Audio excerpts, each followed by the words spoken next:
అధిక బరువు అనేక సమస్యలకు కారణం. సాహితీ యోగా ఆన్లైన్ క్లాసులో జాయిన్ అవ్వండి.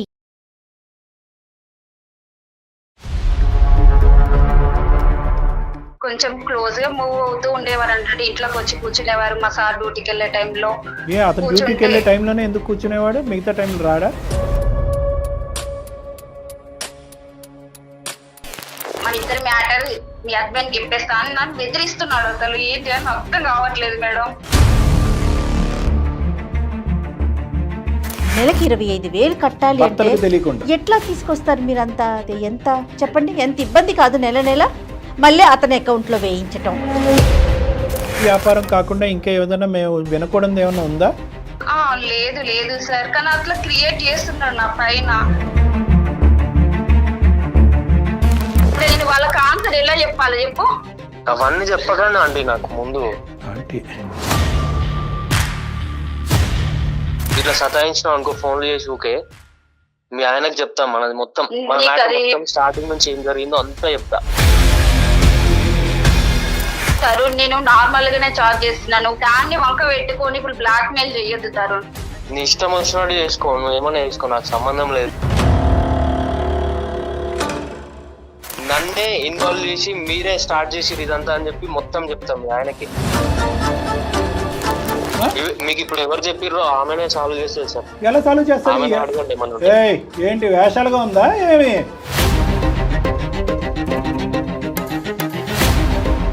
ఇక్కడతో ఆగుతుందా కదా, లేదంటే నెక్స్ట్ లెవెల్కి వెళ్ళమంటావా? చేసిన తప్పు కాకుండా బ్లాక్మెయిల్ చేస్తావు, మొత్తం చిట్ట అయిపోతావు.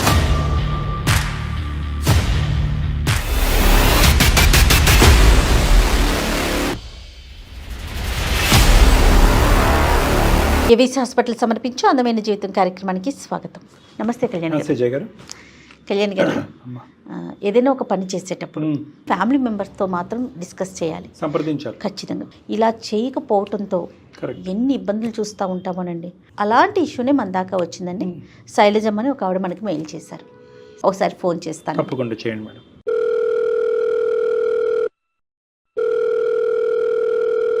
హలో, హలో, నమస్తే అండి, శైలజ గారా? ఎవరు మీరు? నేను జయానండి, సుమన్ టీవీ అందమైన జీవితం ప్రోగ్రామ్ నుంచి కాల్ చేస్తున్నాను. ఓ మేడం, థ్యాంక్ యూ మేడం. మీకు మెయిల్ చూస్తారు అనుకోలేదు. అయ్యో, వచ్చిన ప్రతి mail, each and every mail check చేస్తామమ్మా. కాకపోతే ప్రయారిటీ ప్రకారం టైము ప్రయారిటీ తీసుకోవాలి కదా, దాన్ని బట్టి తీసుకొని ఒకరి తర్వాత ఒకరితో డెఫినెట్గా అందమైన జీవితం ప్రతి ఒక్కరి మెయిల్ చూస్తుందండి, అందులో ఎలాంటి సందేహం లేదమ్మా. మరి థ్యాంక్ యూ మేడం, ఎందుకంటే నా ప్రాబ్లం ఎవ్వరికి చెప్పుకోలేక అసలు మీకు మెయిల్ చేశాను. అర్థమైందమ్మా, అర్థమైంది. నాతో పాటు డాక్టర్ కళ్యాణ్ చక్రవర్తి గారు ఉన్నారు. ఒక్కసారి మీరు మాట్లాడండి అమ్మా, ఖచ్చితంగా మీకు సొల్యూషన్ దొరుకుతుంది, సరేనా? Okay madam, okay. నమస్కారం సార్. నమస్తే అమ్మా. నమస్తే, చెప్పండి అమ్మా. నా పేరు శైలజ, నాకు 33 ఏజ్ అండి. నేను హైదరాబాద్ లో ఉంటాను. ఏం చేస్తుంటారు? నేను హౌస్ వైఫ్ అండి. హౌస్ ఓకే, మీ వారండి? పిల్లలు గవర్నమెంట్ ఎంప్లాయ్. మా పిల్లలు ఒక పాప అండి. ఏం చదువుతోందండి? పాప చిన్న పాపని. ఆహాహా. ఏంటమ్మా సమస్య? ఎవరు, మీ వారితోనా? సార్, మా వారితో కాదు. కాదు. యాక్చువల్గా ఏంటంటే నేను ఇంట్లో ఉంటున్నాను కదా, మా ఫ్యామిలీ మెంబర్స్ లాగానే మా పక్క ఫ్లాట్ లో అంతకు ముందు స్టార్టింగ్ ఒక ఫ్యామిలీ ఉండేది. ఓకే. తర్వాత ఆ ఫ్యామిలీ వెళ్ళిపోయాక బ్యాచిలర్ ఒక అబ్బాయి దిగారు. 6 months అవుతుంది. ఆహా. దాదాపు పక్కనే ఉంటారు కాబట్టి కొంచెం ఆంటీ అనుకుంటా క్లోజ్ గా మూవ్ అవుతూ ఉన్నారు అన్నట్టు. తనకి మాట్లాడడం, ఏదన్నా ఉంటే హెల్ప్ చేయడం అన్నట్టుగా నేను కొంచెం ఏం చేస్తున్నారా ఏంటి అనేది మాట్లాడుతూ ఉండేవాడు తను. ఎంత అప్పుడప్పుడు ఎంతమ్మా ఈ బ్యాచులర్ వయసు? 28 అలా ఉండేది 28. సార్. మీది ఎంత అన్నారు? నా 33. మిమ్మల్ని ఆంటీ అంటావు ఏంటమ్మా? కొంచెం క్లోజ్ గా మూవ్ అవుతూ ఉండేవారు అంటే ఇంట్లోకి వచ్చి కూర్చునేవారు మా సార్ డ్యూటీకి వెళ్ళే టైంలో. అతను డ్యూటీకి వెళ్ళే టైంలోనే ఎందుకు కూర్చునేవాడు, మిగతా టైంలో రాడా? మీకు ఉన్న పరిచయం మీ సార్తో లేదా అతనికి? అంటే మా సార్ కూడా తెలుసు, అంత పట్టించుకోపోయేది అన్నట్టు.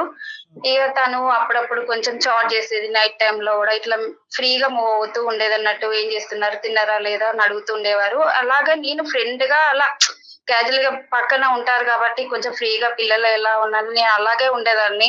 ఎంత ఫ్రెండ్షిప్ అయినా శైలజ గారు, సంభాషణలు, మాట్లాడటాలు, ఇంటికి వచ్చిపోవటాలు అన్నీ కూడా మ్యాక్సిమం 95% ఆఫ్ ద టైం మీ భర్త యొక్క యాబ్సెన్స్లోనే. ఇంతవరకు కరెక్టేనా?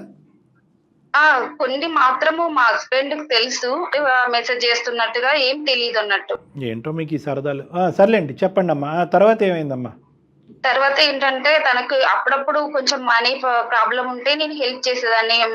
అని ఇలా కొంచెం ప్రాబ్లం ఉంది, ఒక 2000 వేయరా, ఒక 5000 వేయరా అంటే నేను ఎట్లా అని నేను కూడా అడ్జస్ట్ చేసిన. కాదమ్మా, అతను ఏమైనా పని చేస్తాడా, అడుక్కుంటుంటాడా? అసలు అతను మరి తను ఏం వర్క్ చేస్తారని తెలియదు కానీ నార్మల్ గా ప్రైవేట్ గా వర్క్ చేస్తూ ఉంటాడు. ఇంట్లో ఎక్కువ శాతం స్పెండ్ చేసేవాడు అన్నట్టు. ఇంట్లోనే ఉంటాడు? ఇంట్లోనే ఉంటాడు. ఇంకా కొత్త ఒక ఆఫర్ తీసుకొచ్చాడు. ఏంటంటే మీరు ఇంట్లోనే ఉంటున్నారు కదా, ఒక చీటీ వేసుకొని దాంట్లో నుంచి డబ్బులు మనం ఇద్దరం షేర్ చేసుకుందాం అన్నట్టుగా మాట్లాడారు నాతో. చిట్టీస్ డబ్బులు ఎంతవరకు ఇచ్చారు దీనికి ముందు?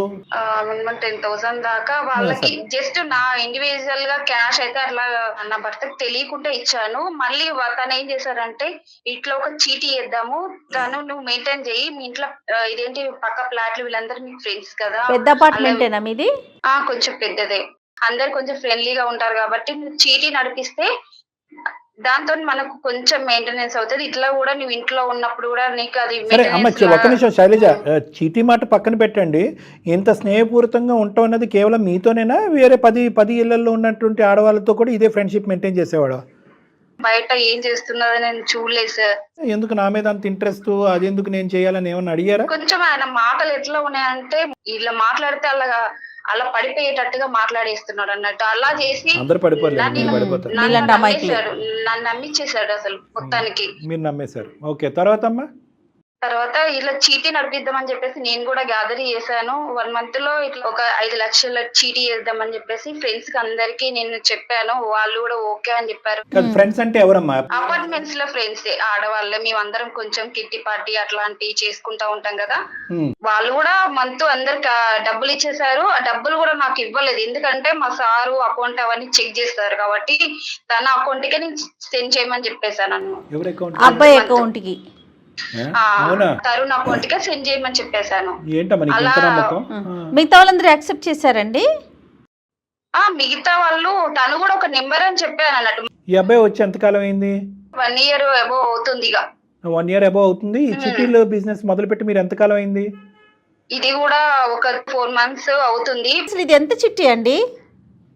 5 లక్షల చీటీ, మంత్ 25,000. మేము 20 నెంబర్స్ కలెక్షన్ చేసుకుంటాం మేడం. ఓకే, ఆ కలెక్షన్ చేసుకున్న అమౌంట్ నా అకౌంట్ లో కాకుండా తరుణ్ అకౌంట్ లకి సెండ్ చేయమనేదాన్ని ప్రతి మంత్. ఎవరైనా అలా చేస్తారండి మెయింటైన్ చేసేటప్పుడు? మీరైతే కానీ మీ భయం ఏంటి? మీ అకౌంట్ ఇస్తే కనుక నీ భర్తకు తెలుస్తుందనా? నా భర్త అన్ని చెక్ చేస్తూ ఉంటారు కదా అకౌంట్. చీటీ వేసింది కూడా తెలియదు అసలు. కానీ ఎవరన్నా 20 మంది అపార్ట్మెంట్ లో ఉన్న వాళ్ళు ఎవరైనా మీ భర్తతో చెప్పొచ్చు కదమ్మా. వాళ్ళు ఫ్యామిలీ మెంబర్స్ లో కూడా భర్తకు తెలియకుండానే వేశారు చీటీ సార్. కాదు శైలజ గారు, ఏదో ఒక 1000 రూపాయలు, 500, 2000, అంతేగాని నెలకి 25,000 కట్టాలి అంటే ఎట్లా తీసుకొస్తారు మీరంతా? అది ఎంత చెప్పండి, ఎంత ఇబ్బంది కాదు నెల నెల మళ్ళీ అతని అకౌంట్ లో వేయించటం. అంటే మేము ఏమన్నా బంగారం ఏదైనా తీసుకోవచ్చు కదా అన్న తీసుకోవచ్చు, నెల నెల కట్టాలి కదా. సరే, మీరు ఎండ్ అవుట్కమ్ గురించి ఊహాజనకమైనటువంటి ఆలోచనలోకి వెళ్తున్నారు. కానీ ఇది నెల పెట్టుబడి పెట్టు, ఇది ఈ బిజినెస్ అనేటటువంటిది నడపడం ఎంత అసాధ్యమో, ఎంత కష్టసాధ్యమో. ఎందుకంటే ప్రత్యేకంగా భర్తల యొక్క కాంట్రిబ్యూషన్ లేకుండా ఇదేదో భర్త బాధితుల్లాగా ఉన్నారు మీరు అందరూని. అది కొద్ది రిస్క్ కదా, అది పెద్ద అమౌంట్. రెండోది ఏంటి, అసలు ఈ వ్యక్తి ఎవరు? ఓకే, వీళ్ళందరూ కూడా మీ మీద నమ్మకంతో ఆ వ్యక్తి ఎవరు ఏంటి అనేటటువంటి కథా కమానిషం అడగకుండానే వేస్తున్నారు. రేపొద్దున సమస్య వస్తే నార్మల్ గా చీటీ పాట వచ్చినప్పుడు మంత్ మేము పాడేసుకున్నాం మేడం. ఫస్ట్ మంత్ గ్రూప్ నెంబర్ తీసుకున్నాం, మా ఫ్లాట్ లో ఒక అమ్మాయి తీసేసుకుంది. సెకండ్ మంత్ తనకి ఏదైనా అవసరం ఉందని చెప్పేసి తను తీసుకున్నాడు. 5 lakhs అండి. 5 lakhs ఇచ్చేసాము. నెక్స్ట్ మంత్ తను వేరే వాళ్ళ చీటీ డబ్బులు కలెక్షన్ అయితే కదా, తను ఏం చేసిండు, తన అకౌంట్ లో పడతాయి కదా అవి ఇవి మొత్తం తీసుకొని వెళ్ళిపోయిండు. అసలు వేరే వాళ్ళకి చీటీ ఇవ్వాలి కదా, ఇచ్చే టైంకి కూడా కాల్ ఆన్సర్ ఇవ్వట్లేదు. చీటీ పాటకి అమౌంట్ దాని దగ్గరే ఉన్నాయి కదా, మరి నేను తీసుకోవాలని అంటే తను కాల్ చేస్తే ఆన్సర్ ఇవ్వట్లేదు. 10 లక్షలు మొత్తం తీసుకొని అసలు కాంటాక్ట్ లేదు, ఏం లేదు. మళ్ళీ కాల్ చేస్తే ఆన్సర్ ఇచ్చాడు. సరే నువ్వు అది తీసుకున్నావు కదా, అది మెల్లగా నేను కట్టేసుకుంటాను, నాకు గోల్డ్ అయినా నేను పెట్టేసి వాళ్ళకి అమౌంట్ ఇచ్చేస్తాను, ప్లీజ్ ఇప్పటికీ నాకు 5 lakhs వరకే అమౌంట్ వెళ్ళినాయి, ఇంతవరకు నాకు ఇంకెళ్ళవు, ప్లీజ్ అమౌంట్ ఇవ్వు అన్నా కూడా ఇవ్వట్లేదు మేడం. అసలు నువ్వేమన్నా చేసుకో, నాకు అనవసరం, నాకే ఇంకా 50,000 వెయ్యి ఇప్పుడు అర్జెంట్ గా, నాకు ఇప్పుడు అకౌంట్ లకు వేసేసే, లేదు అంటే నేను చాలా ఇష్యూ చేస్తా అని చెప్తానని, మన ఇద్దరు మ్యాటర్ మీ హస్బెండ్ చెప్పేస్తా అని నన్ను బెదిరిస్తున్నాడు. అసలు ఏం చేయాలని అర్థం కావట్లేదు మేడం. మొదట్లోనే అసలు ఈ చిట్టీలు వ్యాపారం ఇవన్నీ లేకుండానే మీ ఆయనతో మన కథంతా చెప్తాను అని చెప్పి బ్లాక్మెయిల్ చేసి నాకు ఇన్ని లక్షలు తీసుకురా అని చెప్పి, లేదంటే బంగారం తీసుకురా అని చెప్పి ఈ జగన్నాటకం అప్పుడే ఆడొచ్చు కదా. ఇప్పుడు ఇప్పుడు నిజంగా వాడు తప్పుడోడు అయితే ఇప్పుడు నలుగురు చేతుల్లో ఇప్పుడు తన్నులు తినేటట్టున్నావు కదా మనం. ఇప్పుడు అతనికి కావాలని మేడం అసలు ఇంటి ముంగడికి రాలేదు, ఇంకా అసలు వాళ్ళకి చిట్టి ఆ అబ్బాయి వెళ్ళిపోయిందని కూడా తెలియదు. అసలు తెలిసిందంటే వాళ్ళ ఇంటి ముంగడికి వచ్చి లొల్లి వేసిందంటే మా హస్బెండ్ తెలుస్తుంది. మా హస్బెండ్ తెలిస్తే కాదమ్మా, ఇది కాకుండా ఏమన్నా అయ్యిందమ్మా మీ ఇద్దరి మధ్యన? అంటే ఈ చిట్టీలు వ్యాపారం కాకుండా ఇంకా ఏదైనా మేము వినకూడదు ఏమన్నా ఉందా? లేదు లేదు సార్, కానీ అట్లా క్రియేట్ చేస్తున్నాడు నా పైన. జస్ట్ ఫ్రెండ్లీగానే మూవ్ అయినా, కానీ తను ఏంటంటే ఇంకేదో ఉన్నట్టుగా క్రియేట్ చేస్తున్నాడు. ఎవరైనా చిన్నగా మాట్లాడితేనే తప్పు పడతారు కదా, ఇంకా క్రియేట్ చేసి చెప్పేసరికి ఇలా బెదిరిస్తున్నాడు. మా హస్బెండ్ కి ఏమైనా తెలిసిందంటే ఇక నన్ను ఇంట్లోకి వెళ్ళగొట్టేస్తారు. పేరెంట్స్ చెప్పుకోలేను, బంగారం అంతా పెట్టేసి వాళ్ళకి అమౌంట్ అయితే ఇచ్చేసాను. ఫస్ట్ వాళ్ళ అమ్మకుంటా అవన్నీ అమౌంట్ తీసుకొని వాళ్ళకైతే క్లియర్ చేశాను. 5 lakhs రావాలి ప్లస్ నెల నెలా కట్టాలి. అమ్మ వాళ్ళకి ఇట్లా బంగారం కావాలంటే ఇచ్చానని చెప్పాను. ఇంట్లో అడిగితే అదే చెప్పాను, ఇట్లా బంగారం వాళ్ళకి ఏదో మ్యారేజ్ ఉందని అన్నారని చెప్పేసి ఇచ్చేసాను. ఇది కూడా అమౌంట్ పెట్టి తీసుకొచ్చానని కూడా తెలియదు. నన్ను తెలిసిందంటే ఉంచారు. ఇక ఇంట్లో మీ భర్త గారు ఎంతో నమ్మకంతో నీ మీద ఒక భారం వేసి మామూలుగా కుటుంబాన్ని ఏదో హ్యాపీగా చక్కదిద్దుకుంటాం అనేటటువంటి వ్యక్తి వెనకతలు వెన్నుపోటు పొడిచినట్టే కదమ్మా. అతను ఎలా తట్టుకుంటాడు? ఇది నీ ఫ్యామిలీ లైఫ్ కూడా థ్రెట్ ఇది కాదు సార్. ఇప్పుడైతే ఇంకా దారుణంగా 50,000 ఇట్లా అకౌంట్ లో వెయ్యి అని బెదిరిస్తున్నాడు. ఏంటంటే నేను చేసిన చాటింగ్ అది కూడా ఇంకా నార్మల్ గా ఫేక్ గా క్రియేట్ చేసి చూపిస్తాను అన్నట్టుగా బెదిరిస్తున్నాడు. అసలు మీరు ఏ తప్పు చేయకపోయినా మీ భర్తకు తెలియకుండా అర్ధరాత్రులు అపరాత్రులు అతనికి మెసేజ్ల్లో కమ్యూనికేషన్ ఉండవలసిన అవసరం ఏంటి? ఒక పరాయి వ్యక్తి, పెళ్లి కానటువంటి వ్యక్తి, నీకంటే 4 సంవత్సరాలు చిన్నోడైనా కూడా మీ భర్త లేనప్పుడు మీ ఇంటికి రావాల్సినటువంటి అవసరం ఏంటి? ఎవరన్నా చూస్తే కనుక ఫస్ట్ ఆ ఇష్యూ గురించి మనం మాట్లాడుతున్నాం. ఇప్పుడు వాడి థాట్ ఒకటేనమ్మా, వాడి థాట్ ఒకటే. వాడికి నువ్వు ఒక్కడవే కాదు, ఇలాంటి వాళ్ళు చాలామంది ఉండుంటారు. వాడు ఇలాంటి అంశాలలో నిష్ణాతుడై ఉంటాడు. అందు గురించి ఇందాక నువ్వు అన్నావు కదా, సద్యోగం ఏం లేదు ఇంట్లోనే పడి ఉంటాడని చెప్పి. అలాంటి వ్యక్తులు ఏ బాధ్యత లేకుండా, ఏ ఉద్యోగం లేకుండా ఇంట్లో ఖాళీగా కూర్చుని ఆ రెంట్లు కట్టుకుంటూ అంత దర్జాగా ఒక సింగిల్ అపార్ట్మెంట్లో వాడు గడుపుతున్నాడంటే వీడు పూర్వాపరాలేంటి అనేటటువంటిది మినిమం ఆలోచన అనేది నీకు ఇంపార్టెంట్. ఇక్కడ ఏంటంటే ఈరోజు చిట్టి పాట వరకు వచ్చింది కాబట్టి ఈరోజు మా దగ్గరకు వచ్చి ఉన్నావు.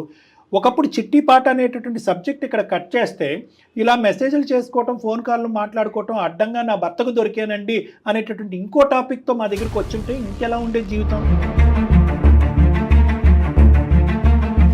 ఎందుకు భర్త తెలియకుండా మెసేజ్లు పంపిస్తుంది? భర్త లేనటువంటి టైంలోనే నన్ను ఇంటికి తలుపులు ఎందుకు తీస్తుంది అంటే ఇది వీక్నెస్.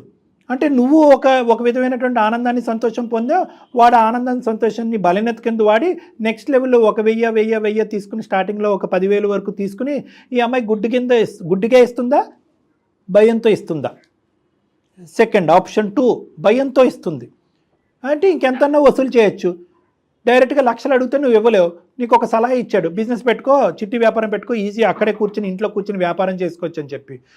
మా భర్త కూడా ఇవ్వనటువంటి ఇంత గొప్ప సలహా 6 నెలల క్రితం పరిచయం అయినటువంటి ఈ ప్రాణ స్నేహితుడు ఇచ్చేశాడు అనేటటువంటి ఆలోచనతో నువ్వు బ్లైండ్గా నమ్మావు.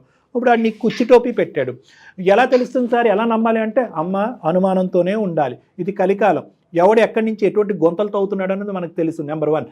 లేదా నెంబర్ 2, ఏదన్నా ఇలాంటిది ఉంటే కనుక నీ కామన్ ఫ్రెండ్, నీకు జిగిరి దోస్త్ అవుతే కనుక ఆ జిగిరి దోస్తు నీ భర్తకు కూడా జిగిరి దోస్త్ అవ్వాలి. అప్పుడు నీ బుర్ర పనిచేయకపోతే నీ భర్త బుర్ర పనిచేస్తుంది, నువ్వు బ్రేకులు వేయకపోతే నీ భర్త బ్రేకులు వేస్తాడు. అదే కదా మేము అందరికీ మొత్తుకుంటున్నాం. అయినా సరే ఇప్పుడు మమ్మల్ని ఏం చేయమని చెప్పి ముందుకు వస్తున్నావు? సార్ నా ప్రాబ్లం సాల్వ్ చేయండి సార్, ఎందుకంటే నేను చేసింది అక్కడ తప్పు అనేది నాకు తెలుసు. వాడికి ఇంకో జాబు లేదు, ఇంకో బిజినెస్ లేదు. మీలాంటి వాళ్ళని టోపీలు పెట్టడం, డబ్బులు వసూలు చేయటం, డబ్బులు కాజేయటం, వేరే అపార్ట్మెంట్ లోకి జంప్ అయిపోవటం. మీ వీక్నెస్ లో భర్తలకు తెలియకుండా మీరు వ్యాపారాలు నడిపిస్తూ ఉంటారు కదా, మీ కర్మ కొద్దీ మీరు ఎవరితోని మాట్లాడలేరు. ఇలాంటి వాడి జీవిత ప్రయాణంలో 28 సంవత్సరాల్లో వాడికి ఎంతో మంది ఉండే ఉంటారు. సో కాబట్టి ఏంటంటే వాడు ఎక్కడా కూడా నీకు తప్పుగా మెసేజ్ పెట్టడు. ఎందుకంటే తప్పుగా మెసేజ్ నువ్వు పెట్టినా అతను పెట్టినా కూడా అది వాడి ఇంటెన్షన్ కాదు. సో ఇదొక టైప్ ఆఫ్ రాబరీ, ఇదో టైప్ ఆఫ్ దొంగతనం. అంతే. నా ఇష్యూ సాల్వ్ చేయండి, నా ఇష్యూ సాల్వ్ చేయండి అనేది మాట కాదు ఇక్కడ. నీతో పాటు మొత్తం 20 మంది బాధితులే. ఎవరైతే నీ వల్ల. ఇక్కడ చూడండి, ఇక్కడ నా చేతులు ఒకటే కాలనీ, నా చేతులు ఒకటే కాలనీ కాదు, తెలియనటువంటి వ్యక్తులు చాలా మంది చేతులు కాలనీ. ఇక్కడ వాళ్ళందరికీ ఇక్కడ సొల్యూషన్ లేదు. ఒకప్పుడు వాళ్ళకి ఇది నిజంగా ఈ అంశం తెలిస్తే కనుక నీ పరిస్థితి కాదు, వాళ్ళ భర్తల చేతిలో వాళ్ళ పరిస్థితి ఏంటి అనేది. సో చాలా కుటుంబాలకు సంబంధించినటువంటి ఒక అంశాన్ని ఈరోజు మా ముందు పెట్టావు. ఈరోజు ఇంతకుముందు మేము చేసినటువంటి చాలా కథల్లో కేవలం ఆ వ్యక్తి, ఆ భర్త, ఆ పిల్లలకు సంబంధించినటువంటి అంశం. ఇక్కడ 20 కుటుంబాలకు సంబంధించినటువంటి జీవన మరణ సమస్య ఈరోజు మా ఎదుర్కొంటా. మధ్యతరగతి కుటుంబాలు, వీళ్ళేమి లక్షల్లో ములిగి లక్షలతో తేలాడే బ్యాచ్ కాదు. సో అందరి జీవితాలు రిస్క్ ఉన్నాయి. ఇది అర్జెంట్ గా రిజాల్వ్ చేయాలి, లేదంటే పోలీస్ కంప్లైంట్ పెట్టాలి. పోలీస్ కంప్లైంట్ దాకా వెళ్ళిందంటే ఇష్యూ అయిపోతుంది సార్. ఇష్యూ అవ్వకూడదు, సమస్య పరిష్కారం కావాలంటే ఇది కేవలం నీ జీవితానికి సంబంధించింది కాదు. ఇష్యూ అయినా ఇష్యూ అవ్వకపోయినా ఇక్కడి వరకు వచ్చేటప్పటికి ఇది కొంతమంది జీవితాలు కాపాడేటటువంటి ప్రయత్నంలో శైలజకి ముళ్ళు గుచ్చుకోకుండా ముడి విప్పేసేయండి, సాల్వ్ చేసేయండి అంటే మేమేం దేవుళ్ళు కాదు, దేవతలం కాదు. సో కాబట్టి ఏంటంటే మ్యాక్సిమం సానుకూలంగానే చేసే ప్రయత్నం చేద్దాం. కానీ వర్స్ట్ కమ్ సినారియో కేవలం you want to save your skin, నా స్కిన్ నేను కాపాడుకుంటాను, మిగతా వాళ్ళు ఎలా పోయినా పట్టినా అంటే ఆ పరిధిలోంచి నువ్వు దాటి అలా అడిగేటటువంటి హక్కు నీకు లేదు. ఎందుకంటే మిగతా వాళ్ళు మొగుళ్ళ చేతుల్లో చావు దెబ్బలు తినమనా? కాదు సార్, నేను కూడా అదే ఉద్దేశిస్తున్నాను. ఎందుకంటే ఆ 20 మందికి హస్బెండ్ కి తెలిస్తే వాళ్ళ పరిస్థితి ఏంది, రేపు నా పరిస్థితి ఏంది ఆలోచించుకుంటున్నా సార్. అందుకే తనని it all depends upon the criminality of this guys mind. వాడి క్రిమినల్ మెంటాలిటీ ఏ స్థాయిలో ఉంది అనే దాన్ని బట్టి నీ జీవిత కళ్యాణ్ గారు, ఇప్పుడు మన ముగ్గురు మధ్య అని మీరు అంటున్నారు కదా, నాకేమనిపిస్తా ఉందంటే ఇప్పుడు అలాంటి వాడిని వదిలేసామనుకోండి, ఇంకొక అపార్ట్మెంట్ చూస్తాడు, ఇంకొక అపార్ట్మెంట్. సామాజిక బాధ్యత కూడా ఉంది కదా, సామాజిక బాధ్యత మన మీద ఉంది కదా డాక్టర్. 2 విధాలుగా చేయొచ్చు. ఫస్ట్ మన డబ్బులు మనం వసూలు చేసుకునేటటువంటి ప్రయత్నంతో మూడో కంటికి తెలియకుండా కేవలం అందమైన జీవితం with Shailaja and that fellow అనేటువంటి డీల్ చేసి తర్వాత వాడి తాట ఎలా తీయాలి, ఎటువంటి కంప్లైంట్లు ఇవ్వాలనేది నెక్స్ట్ లెవెల్లో చూద్దాం. ఓకేనా? Okay sir. ఫస్ట్ తనకి కాల్ చేశానా, తనని ఏ విధంగా అమౌంట్ ఇస్తాను, అసలు మీరు వినండి సార్, తను ఏ విధంగా మాట్లాడుతున్నాడో ఒకసారి వినండి, అసలు ఆయన రెస్పాన్స్ ఎలా ఉందని చూడండి సార్. నా పరిస్థితి మీకు అర్థమవుతుంది. వాడి పేరేంటమ్మా? తరుణ్ అండ్ శైలజ. ఓకేనా? ఒకసారి కలుపు ఫోను. మేము ఉన్నామని తెలియకుండా జస్ట్ ఒకసారి మాట్లాడమ్మా. అసలు వాడు ఏమేమి మాటలు వాడి నోట్లోంచి బయటకు వస్తాయి విందాం. Okay sir. The person you are speaking with has put your call on hold. Please stay on the line. Hello Tarun. Hello Tarun చెప్పు. హలో, కాల్ ఆన్సర్ ఇవ్వేంటి అసలు? చెప్పు. హలో, అమౌంట్ తీసుకొని ఇంత కూల్ మాట్లాడుతున్నావు? ఇప్పుడు ఏమైనా చెప్పినా కదా, నీకు అన్ని చెప్పినా కదా. నా అమౌంట్ తీసుకొని ఇప్పుడు నాకు ఇంట్లో తెలిస్తే ఎంత ప్రాబ్లం అవుతుంది తెలుసు కదా నీకు. నా దగ్గర ఇప్పుడు అమౌంట్ ఇవ్వని చెప్పినా కదా. నువ్వు అట్లా చెప్పేస్తే ఎట్లా చెప్పు? ఇక్కడ ఉన్నావు, డబ్బులు తీసుకొని ఇక్కడే ఉండాలి కదా, ఎందుకు వెళ్ళిపోయావు నువ్వు? వెళ్ళిపోవడం అంటే నాకు కొన్ని ఇబ్బందులు ఉన్నాయని మీకు చెప్పినా కదా. ఇబ్బంది ఉంటే అమౌంట్ నాకు ఇచ్చేసేయి, మరి అమౌంట్ ఇచ్చేసి ఎక్కడికైనా వెళ్ళిపో. 20 మంది అమౌంట్ నువ్వు తీసుకొని వెళ్ళిపోయావు అంటే నేను వాళ్ళకి ఆన్సర్ ఎలా చెప్పాలి చెప్పు? ఏదన్నా ఒకటి చెప్పు. చిట్టి వేసేటప్పుడు అట్లానే చెప్పినావు కదా వాళ్ళకి ముందే, అట్లానే ఇప్పుడు కూడా ఏదో ఒకటి మేనేజ్ చెయ్యి. ఈజీగా మాట్లాడకుతారు. నాకున్న ప్రాబ్లమ్స్ మా సార్కు తెలిస్తే నన్ను అయితే ఉంచరు కూడా. అసలు అవన్నీ చెప్పకండి ఆంటీ నాకు ముందు. ప్లీజ్ నా అమౌంట్ నాకు ఇచ్చేసే. నా బుద్ధి తక్కువ, నేను నమ్మాను, నీకు ఇచ్చాను, నా అమౌంట్ నాకు ఇచ్చేసాయి ప్లీజ్. నేను చెప్పేది ఆంటీ, ఫస్ట్ ఇట్లా సతాయించినావు అనుకో ఫోన్లు చేసి ఊకే, మీ ఆయనకు చెప్తాం మనది మొత్తం స్టార్టింగ్ నుంచి ఏం జరిగిందో అంతా చెప్తా. తరుణ్, నేను నార్మల్ గానే చార్జ్ చేస్తున్నాను, దాన్ని వంక పెట్టుకొని ఇప్పుడు బ్లాక్ మెయిల్ చెయ్యొద్దు తరుణ్. నేను నీతో ఫ్రెండ్లీగా మూవ్ అయినందుకే నీకు చాలా హెల్ప్ చేసిన, అడిగినప్పుడల్లా నాకు ఇలా లేదు అని ఇలా లేదు అని అంటే నీకు చాలా మందికి హెల్ప్ చేసిన, అది కూడా నీ కృతజ్ఞత లేకుండా మాట్లాడుతున్నావు ఇప్పుడు. నీ ఇష్టం వచ్చినట్టు చేసుకో, నువ్వు ఏమైనా చేసుకో, నాకు సంబంధం లేదు. నువ్వు అలా మాట్లాడకుతారు. నువ్వు ఎక్కడున్నావు చెప్పు కొంచెం. నీకు చెప్పాల్సిన అవసరం లేదు నాకు. నువ్వు ఇట్లా ఫోన్లు చేసి నాకు సతాయించకు, అర్థమవుతుందా? నా పరిస్థితి ఏంది మరి? నీ పరిస్థితి ఏందని నన్ను అడిగితే నేనేం చేస్తా? మరి నువ్వే తీసుకున్నావు కదా, ఇప్పుడు నువ్వే తీసుకున్నావు కదా నా పరిస్థితి. మరి నువ్వు నీ వల్లనే కదా నాకు ఈ ప్రాబ్లము. నన్నే ఇన్వాల్వ్ చేసి మీరే స్టార్ట్ చేసి ఇదంతా అని చెప్పి మొత్తం చెప్తాం ఆయనకి. సో మన చాటింగ్ కానీ కాదు తారు, నువ్వు ఇది వంక పెట్టుకొని ఇట్లా బ్లాక్ మెయిల్ చేయడం నీకు అసలు న్యాయమేనా చెప్పు ఒక్కసారి. బాబు తరుణ్ హలో తరుణ్, నమస్తే. నా పేరు డాక్టర్ కళ్యాణ్ చక్రవర్తి. నాతో పాటు జయ గారు ఉన్నారు. మేము సుమన్ టీవీ అందమైన జీవితం అనే కార్యక్రమం నుంచి మాట్లాడుతున్నాం. మేము బ్యాక్గ్రౌండ్లో ఇప్పటి వరకు మీరు చెప్పిందంతా విన్నాం. నీలాంటి వ్యక్తితో మేము పర్మిషన్ తీసుకుని మాట్లాడవలసినటువంటి అవసరం లేదు అనేటటువంటి ఉద్దేశంతో నీకు తెలియకుండానే ఆ అమ్మాయికి నీకు ఫోన్ కాల్ కలపమని చెప్పి మీ సంభాషణ అంతా మేము విన్నాం. మీరు అక్రమంగా మొత్తం డబ్బులన్నీ కూడా అందరి దగ్గర నుంచి కాజేశారు అనేటటువంటి అంశం కూడా ఈరోజు ఇక్కడ రికార్డ్ అయ్యి ఉంది. కాబట్టి మేము మీ ద్వారా తెలుసుకోవాల్సింది ఏంటంటే కనుక, ఇప్పుడు ఒప్పేసుకున్నావు కాబట్టి బాబు నాయన తండ్రి అని మాట్లాడవలసినటువంటి అవసరం లేదు. అసలు ఇంత దరిద్రానికి ఎందుకు ఒడిగట్టావు? ఇది ఫస్ట్ టైమా? ఇంతకు ముందు కూడా ఇలాంటి కథలు చాలా నడిచినాయా? సార్ అవన్నీ నేను మీకు చెప్పాల్సిన అవసరం లేదు సార్. నాకు అవసరం ఉంది నాన్న, అవసరం ఉంది. ఇది సామాజిక అంశం. 20 మంది బాధితులు ఉన్నారు. అందులో ఒక బాధితురాలు ఇక్కడ లైవ్లో మీరు లెక్క తేలుస్తారని, నన్ను సూసైడ్ చేసుకుని చనిపోమంటారని, నాకు చావురేవో అనేటటువంటి విధంగా ఆ అమ్మాయి మాట్లాడుతుంది.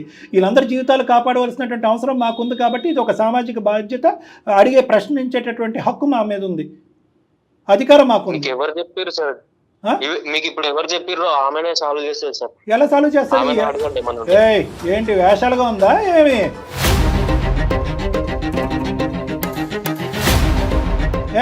ఊరికే మాట్లాడుతున్నావు అన్నావా? మొత్తం అంతా కూడా డబ్బులు తీసుకున్నట్టు అంతా కూడా నీ అకౌంట్ ట్రాన్స్ఫర్ జరిగింది.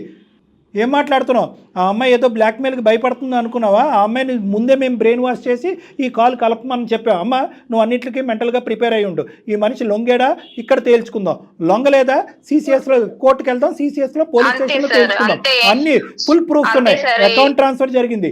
నెంబర్ 2, అందరూ కూడా 20 మంది కూడా నీ అకౌంట్లోకే ట్రాన్స్ఫర్ చేశారు. నెంబర్ 3, ఇప్పుడు లైవ్లో నువ్వు రికార్డ్ అయిపోయింది, నువ్వు ఒప్పుకున్నావు. ఇంకేం కావాలి మా దగ్గర ఆధారాలు?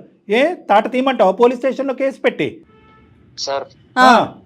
మీ ఇద్దరి మధ్యనే ఈ కథ ఉంటుందని అనుకున్నావా? మూడో కంటికి తెలియకుండా నడిపించేద్దాం అనుకున్నావా? డబ్బులు ఏం చేసా చెప్పు ఫస్ట్. డబ్బులన్నీ ఖర్చు అయిపోయినాయి సార్. యాక్చువల్ గా నేను ఆమెకు చెప్తానే ఉంటుండే సార్, ఇప్పుడు లేవు ప్రజెంట్ నా దగ్గర సిచ్యువేషన్ బాగాలేదు, తర్వాత ఇస్తాను చెప్తూనే ఉన్నాను. ఎవరు అబ్బ సొమ్ము అని చెప్పి నీ అవసరాలకి అందరి డబ్బులు వాడేసుకుని వేషాలుగా ఉందా? ఖర్చు అయిపోవటం ఏంటి మళ్ళీ? అసలు నువ్వేం చేస్తావు? కాదు సార్, ఇంకా మళ్ళీ పైకి 50,000 ఇయ్యను బ్లాక్ మెయిల్ చేస్తున్నాడు. నీచంగా ఆలోచిస్తున్నాడు. అంతా విన్నావు. అసలు నిజాలు చెప్పు. డబ్బులు ఎక్కడ పెట్టావు? ఏం చేస్తావు? ఎప్పటి లోపల ఈ అమ్మాయి క్లియర్ చేస్తావు? ఇక్కడతో ఆగుతుందా కదా, లేదంటే నెక్స్ట్ లెవెల్కి వెళ్ళమంటావా? ఊసలు లెక్క పెడతావా? నీ లొకేషన్ ఎక్కడుందో కూడా ఈ కాల్ ద్వారా మేము ట్రేస్ చేసాం. నీ లొకేషన్ కూడా మాకు ఇక్కడ డిస్ప్లే అవుతుంది. ఈ లైవ్లో ఉంటుండగానే మనుషులు చేరుతారు అక్కడికి. 10 నిమిషాల్లో వస్తారు పోలీసులు అక్కడికి. నడిపిద్దాం కదా ఈ పద్ధతిలో. నేను చెప్తున్నాను సార్, మీకు చెప్పే అవసరం లేదు. ఇది 20 కుటుంబాల తరపున మేము నిలబడి మాట్లాడేటటువంటి ఒక పెద్ద సమస్య. ఇది మొత్తం అంతా ఇరుక్కున్నాడు. వాడి జీవితం సర్వనాశనం. పోలీస్ స్టేషన్ లో జైల్లో కూర్చుంటాడు వీడు 10 సంవత్సరాలు. వదిలిపెట్టద్దు సార్, ఇలాంటి వాళ్ళని అసలు వదిలిపెట్టద్దు. నేనే కాదు, అలాంటి వాళ్ళు ఇంకా చాలా మంది చాలా ఉన్నాయి. రోజు వింటూనే ఉన్నాం, టీవీలోని న్యూస్ పేపర్ లో చూస్తూనే ఉన్నాం. ఎంతో మంది ఇది బయటకు వస్తే కనుక చనిపోయే సూసైడ్లు చేసుకునే మంది ఎంతమంది ఉన్నారు. నువ్వు మా వరకు వచ్చావు. నాకు నువ్వు డబ్బులు కంపల్సరీ ఎప్పుడో కాదు, ఇప్పుడే నాకు సెండ్ చెయ్యి. నువ్వు ఎక్కడి నుంచి తీసుకొస్తావో నాకు అనవసరం. ఇప్పుడు నన్ను బ్లాక్ మెయిల్ చేసావు కదా, నువ్వు నాకు ఇప్పుడే ఇమ్మీడియట్ గా సెండ్ చేయి. ఆ అమ్మాయి దేనికన్నా రెడీగానే ఉంది. నువ్వు ఆ అమ్మాయి వాళ్ళ హస్బెండ్ కి ఏదో చెప్తాను కదా, చెప్పుకో. ఆ అమ్మాయి తరపున మేము అందరం నిలబడి ఇది మొత్తం క్లియర్ కట్ గా అతనికి అర్థమయ్యే విధంగా ఎక్స్ప్లెయిన్ చేస్తాం మేము. ఆ అమ్మాయి ఎలా ఇరుక్కుందో అనేది. సార్ ఈమెకు కూడా ఏం ఇంటెన్షన్ లేకపోతే నాతో ఎందుకు అట్లా క్లోజ్ గా మాట్లాడుతుంది? గుడ్ ఏం కాదు. ఆ అమ్మాయి బుద్ధి గడ్డి తిని నీతో పాటు చాటింగ్ చేసింది. ఆ చాటింగ్ తప్ప ఇంకో వ్యవహారం ఏమీ లేదు. ఆ చాటింగ్ నువ్వు ఎంత మార్పు చేసి ఏమన్నా చేసుకోరా భయ్, నువ్వు ఏమన్నా చేసుకో. అది కాదు సార్, నువ్వేమన్నా చేసుకో, కానీ ఇప్పుడైతే నాకు అమౌంట్ ఇచ్చేసాయి. ఇప్పటికైతే తప్పించుకున్నావు, ఇన్ని మాటలు చెప్పినావు, నాకు అవన్నీ వద్దు. బ్లాక్మెయిల్ నాకు చేస్తావా? immediately amount చేసిన కొట్టేసేయ్. తప్పు కాకుండా బ్లాక్మెయిల్ చేస్తావు, మొత్తం చిట్ట అయిపోతావు. ఎన్ని కుటుంబాలను నాశనం చేసావు, ఎన్ని అపార్ట్మెంట్లు మోసం చేసావు, ఎన్ని హౌసులు జంప్ చేసావు, మొత్తం అంతా లిస్టు తొందరలోనే మా ముందు ఉండబోతుంది. నీ పేరు, నీ నెంబర్ బట్టి మొత్తం అంతా ట్రాక్ చేస్తున్నావు ఈ అంశాన్ని అంతా కూడా. ఇప్పుడు ప్రస్తుతానికి ఈ కేసు వరకు మేము నీ మీద ఎటువంటి యాక్షన్ తీసుకోకుండా ఉండాలి అని అంటే కనుక ఇప్పుడు లైవ్లో మేము ఉండగానే ఆ అమ్మాయికి ఇమీడియట్గా నువ్వు అకౌంట్ ట్రాన్స్ఫర్ కొడుతున్నావు. మేము వెయిట్ చేస్తున్నాం. సార్ లేవు sir. Your time counts now, your time starts now. లేవు గివ్ ఏమీ కాదు, your time starts now. Tarun, విన్నావు కదా డాక్టర్ గారు చెప్పింది, ఏం చేస్తున్నావు? స్టార్ట్ చేసావా? అకౌంట్ నెంబర్ ఉండే ఉంటుంది నీ దగ్గర. కరెక్ట్గా 7 minutes ఇస్తున్నావు. Your time starts now. ఎంత ట్రాన్స్ఫర్ చేయబోతున్నావు? ఎంత ట్రాన్స్ఫర్ చేయబోతున్నావు? 5 lakhs చేయాల్సిందే సార్. నేను ఒక 10 minutes నాకు టైం ఇవ్వండి సార్, నేను ఎక్కడైనా అరేంజ్ చేసుకుంటా. ఫస్ట్ అయితే ఒక 3 lakhs వరకు అట్లా నేను అరేంజ్ చేస్తాను. ఇప్పుడు ఎవరినన్నా అడిగి, నా దగ్గర ఒక 2 lakhs ఉంది సార్, ఒక 1 lakh అరేంజ్ చేసుకొని మొత్తం 3 lakhs ఇస్తాను. ఇప్పుడు సరే, మేము లైన్ లో ఉంటాం. 3 lakhs రైట్, మిగతా 2 lakhs ఎప్పుడు ఇస్తావు? సో కొంచెం టైం పడుతుంది. కొంచెం టైం అంటే ఆ టైం ఎంత? కొంచెం క్లారిటీ కావాల్సిందే. ఒక 2-3 months పడుతుంది మేడం. 2 months ఓన్లీ, 3 లేదు. ఇప్పుడు 10 నిమిషాల్లో నువ్వు 3 లక్షలు ఆ అమ్మాయి అకౌంట్ లో వేయాలి. విత్ ఇన్ 2 months లో ఇంకొక 2 lakhs ఆ అమ్మాయి అకౌంట్ లో వేయాలి. దానికి ఓకేనా? ఓకే మేడం, కాకపోతే ఇది ఇక్కడతోనే క్లోజ్ చేయండి మేడం. అది క్లోజ్ చేసే విషయం మాట్లాడదాం, ముందు నువ్వు వెయ్యు. తమ్ముడు ఒక్క నిమిషం, మేము క్లోజ్ చేయాలా సాగదీయాలా అనేటటువంటిది మమ్మల్ని బ్లాక్మెయిల్ చేయొద్దు. ఇప్పుడు ఓకే, ఇక్కడ ఒక బాధితురాలు ఇక్కడ మాట్లాడుతుంది కాబట్టి ఈ ఇష్యూని ఇక్కడ వరకు క్లోజ్ చేద్దాం. తర్వాత సంగతి తర్వాత మాట్లాడదాం. మనం వేరే చోట ఫోన్ కలుపుకుని మనం మాట్లాడదాం. నువ్వెంత చేసావు, ఇప్పుడు వరకు నువ్వేం నడిపించావు అనేది తర్వాత మాట్లాడదాం.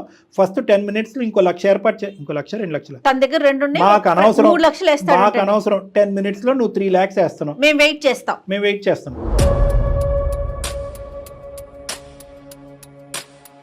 వేసావా తరుణ్? మీరు వేసారా? వేసాను మేడం, ట్రాన్స్ఫర్ చేశాను. ఎంత పడింది చూడమ్మా? Sir 3 lakhs. 3 lakhs పడింది. గుడ్. ఓకే బాబు, ఇంకా 2 next 2 lakhs. Sir 2 lakhs 2 months మొత్తం ట్రాక్ రికార్డ్ అంతా ఉంటుంది. నువ్వు ఎక్కడ పోతున్నావు, ఏం చేస్తున్నావు, ఎక్కడికి తప్పించుకోలేవు. మొత్తం ఉచ్చులో ఉన్నావు. ఈ 2 lakhs మాత్రం 2 months లోపల పడాలి ఆవిడ అకౌంట్లో. మళ్ళీ మాట మార్చగద్దని చెప్పండి సార్. ఏం మారుస్తాడమ్మా? ఏమీ మార్చాడు, ఎక్కడికి పోలేడు. మొత్తం ఆధారాలతో చిక్కుపోయాడు. మొత్తం 2 lakhs వేస్తావా 2 months లోపు? వేస్తాను సార్. రైట్. నెల కట్టేటటువంటి అంశాన్ని మరి లెక్కలా తెలుస్తుంది. నీతో ఇప్పుడు ఏం చేద్దాం అంటావు దానికి? సార్ అది రెగ్యులర్ గా నేను పే చేస్తాను. అస్సలు చేసేస్తావు నువ్వు చేసేస్తావు. డాక్టర్ గారు అస్సలు నమ్మటానికి లేదండి బాబు. అదంతా నేనైతే నమ్మను సార్. మిగతా దశల వారీగా కట్టేటటువంటి వాయిదా పద్ధతులు ఇక్కడ కుదరదు. ఒక్క దెబ్బతో క్లియర్ చేయాలి. మొత్తం అంతా క్లియర్ చేసి ఆ అమ్మాయిని బయట వేయాలి. ఎంత టైం పడుతుందో చెప్పు క్లియర్ కట్గా. ఇంకా 7 lakhs ఉంది, నువ్వు ఎలా ఇస్తావు? ఇంకా 7 lakhs, టోటల్ 7 lakhs. అంతే. ఇప్పుడు 3 చేసినాను, ఇంకో 2 months లో 2 lakhs చెప్పినా కదా సార్. 5 lakhs కి టైం పడుతుంది. ఒకవేళ ఇంకొక 2 months టైం ఇవ్వండి సార్, మొత్తం 10 lakhs క్లియర్ చేస్తాను. 3 అయిపోయింది కదా, 7 నిన్ను నేనైతే నమ్మట్లేదమ్మా తరుణ్, నిన్ను మేము నమ్మట్లేదు. నీ ఫండ్స్ ఎక్కడికి డైవర్ట్ అవ్వలేదు. దయచేసి విను తరుణ్, ఇందాకటి నుంచి ఫండ్స్ ఎక్కడికి డైవర్ట్ అయినాయి అంటే ఖర్చు అయిపోయినాయి అని అంటున్నావే కానీ ఎలా ఖర్చు అయినాయి, ఎక్కడికి వెళ్ళినాయి నువ్వు చెప్పట్లేదు. ఫండ్స్ అనేటటువంటి అన్నీ కూడా ఇప్పుడు మేము ఇదే పలంగా ఇక్కడి నుంచి డైరెక్ట్గా CCS పోలీస్ స్టేషన్కి వెళ్ళి వాళ్ళు నీ దగ్గర వసూలు చేసేటటువంటి పద్ధతిలో వసూలు చేయకూడదు అని అనుకుంటే మొత్తం అమౌంట్ ఇప్పుడు కట్టినటువంటి 3 అయిపోయింది, అది అమ్మాయికి చేరిని. మిగతా 7 lakhs నీ దగ్గర ఏముందో చెప్పు, దాన్ని బట్టి మేము ఆలోచిస్తాం. ఇమీడియట్గా క్లియర్ చేయాలి, అది ప్రజల డబ్బు. సార్ ఇమ్మీడియట్ గా అంటే ఇంకా తప్పదు. 10 లక్షలు బాగా తిని అనుభవించినప్పుడు లేదా? ఏమేమి ఉన్నాయి నీ దగ్గర చెప్పు, దాన్ని బట్టి మేము ఆలోచిస్తాం. ఇమీడియట్గా పోలీస్ స్టేషన్ వరకు వెళ్ళక ముందే కమాన్. సార్ ఒకటి గోల్డ్ ది బ్రాస్లెట్ లాంటిది, ఇంకొకటి చైన్ ఉంది సార్. అది కావాలంటే మీరు అంటే మేము కావాలంటే కాదు, అది కంపల్సరీ. కొంచెం టైం ఇవ్వండి సార్. అది కరగబెట్టి ఒక బిస్కెట్ తయారు చేస్తావు, బంగారు బిస్కెట్. సో అవి ఎక్కడ చెందాలో అక్కడ చెందాలి కాబట్టి ఇమీడియట్గా అది కూడా మేము జప్తు చేసుకుంటాం. మా మనుషులు వస్తారు, శైలజ గారు కూడా మాతో పాటు వస్తారు. మేము అది మీ దగ్గర వసూలు చేసుకుంటాము. ఆవిడది 2 lakhs మాత్రం దాని ఒక్కదానికి 2 months ఇస్తున్నాము. మిగతా 7 lakhs ఇమీడియట్గా క్లియర్ అయిపోయినట్టే. అంతే కదా మేడం? ఈవిడికి రావాల్సిన 3 lakhs వచ్చేసింది. ఆ బంగారు 5 lakhs త్రూ గోల్డ్. అంతే. రైట్. ఓకేనా? Okay sir. Okay sir. అమ్మా ఎక్కడికి పోడమ్మా, డోంట్ వరీ. ఆ 5 lakhs వర్త్ ఇప్పుడు గోల్డ్ ఇస్తాడు, రిమైనింగ్ 2 lakhs ఒక 2 months టైం ఇచ్చాం. ఆ 2 months కూడా ఎక్కువే అతనికి. ఇంకా వాళ్ళ భర్తకు తెలియదు, వీళ్ళ భర్తకు తెలియనటువంటి అంశం ఏమీ లేదు. ఇది మొత్తం అంతా బహిర్గతమే. ఇది totally transparent and open book. వాళ్ళ భర్తతో మేమే ఇప్పుడు కన్వే చేయబోతున్నాం. నువ్వు మొత్తం ఈ 2 lakhs క్లియర్ చేసేంత వరకు మేము మిమ్మల్ని కనిపెడుతూనే ఉంటాం. మా నెట్వర్క్లోనే నువ్వు ఉంటావు. ఇది దాటి నువ్వు బయటికి వెళ్ళి ప్రయత్నం చేస్తే కనుక మా వరకు కేసు సినారియో అనేది ఉండదు. అది టోటల్గా పోలీసులు చూసుకునేటటువంటి అంశం కింద మారిపోతుంది. ఓకేనా? Okay sir. Okay, phone cut చేసాయి. Good bye. అమ్మమ్మ నోటికొచ్చినట్టు మాట్లాడుతున్నారు. మరి బ్లాక్మెయిల్. శైలజ అమ్మ, ఇప్పుడు వరకు నడిచినటువంటిది ఒక ఎత్తు అయితే కనుక నీ భర్తకు తెలియపరచడం అనేటటువంటిది కూడా చాలా ముఖ్యమైనటువంటి అంశం. ఎందుకంటే ఇది ఒక భయంకరమైనటువంటి నగ్న సత్యం. ఇది ఎల్లకాలం అబద్ధం కిందో కప్పిపుచ్చేటటువంటి ప్రయత్నం చేయటం ఇంపాసిబుల్. ఎందుకంటే కనుక వాడు క్లియర్ చేస్తాడనే నమ్మకం ఉంది. వర్స్ట్ కమ్ సినారియో వాడు క్లియర్ చేయకపోతే ఇందాక నేను చెప్పినట్టుగా ఇదే పంచాయతీ పోలీస్ స్టేషన్లో జరుగుతుంది. ఆ తర్వాత మొత్తం అందరికీ తెలుస్తుంది, నీ భర్తకు కూడా తెలుస్తుంది. పోలీసుల ద్వారా తెలిసేదానికంటే మాలాంటి వాళ్ళు ఎవరైనా మీ హస్బెండ్కి అర్థమయ్యే విధంగా చెప్పడం మంచిదని నేను అనుకుంటున్నాను. ఓకేనా? మీ హస్బెండ్కి చెప్పాలి, అతని సపోర్ట్ కూడా తీసుకోవాలి. ఖచ్చితంగా చెప్పే విధంగా అతను చెప్తే కనుక అతని సపోర్ట్ కూడా నీకు ఉంటుంది. ఎటువంటి నెగిటివ్ పరిణామాలు అనేటటువంటి ఉండవు. ఇప్పటికైనా అర్థమైంది కదా. ఏది కూడా ఇందాక మేడం ఓపెనింగ్ స్టేట్మెంట్ చెప్పారు, భర్తకు తెలియకుండా భార్యకి తెలియకుండా, భర్త తల్లిదండ్రులకు తెలియకుండా పిల్లలు ఇలా గోప్యంగా ఉంచుతూ కుటుంబాన్ని నడిపించడం చాలా కష్టసాధ్యం. ఇలాంటి క్లిష్టమైనటువంటి అంశాలు ఏమన్నా ఉంటే కనుక ముందస్తునే ఫ్యామిలీ మెంబర్స్తో మాట్లాడి ఓపెన్గా ఇటువంటి నిర్ణయాలు తీసుకుంటే మంచిది. ఇది నెంబర్ 1. నెంబర్ 2 ఏంటంటే కనుక అనామికులతో తెలియనటువంటి మొహాలతో సంప్రదింపులు, మెసేజ్లు, ఫోన్ కాల్స్, ఆర్థిక లావాదేవీలు ఇలాంటివి అన్నీ చేసుకుంటూ తల ప్రాణం తోక్కి తెచ్చుకోకండి. ఇది నా ద్వారా, అందమైన జీవితం ద్వారా, డాక్టర్ కళ్యాణ్ చక్రవర్తి జయ ద్వారా అందరికీ అందించేటటువంటి ఒక సందేశం. రైట్ అమ్మా? Okay madam, thank you madam. Thank you sir. ఓకేనమ్మా, ఆల్ ది బెస్ట్. కానీ ఎంత బ్లండర్ మిస్టేక్స్ కదండి వీళ్ళు చేసేవి కూడా. చూడండి కళ్యాణ్ గారు, ఎంతమంది ఇరుక్కుపోయి కూరుకుపోయినటువంటి వాళ్ళు ఉంటారు. కుటుంబాలు ఇందాక భర్తకు తెలియకుండా నీ అమ్మాయి అన్నా కూడా భార్యాభర్తలు ఇద్దరు కూడా ఇలాంటి చిట్టి అంశాల్లో ఇరుక్కుపోయినటువంటి సందర్భాలు ఎన్నో, సూసైడ్ వరకు వెళ్ళినటువంటి సందర్భాలు ఎన్నో. అవును, మంచి సందేశం ఇచ్చేమన్నట్టుగానే నేను అనుకుంటున్నాను. ఖచ్చితంగాను ఈ అబ్బాయిని మాత్రం మన ట్రాక్ లో పెట్టాలి.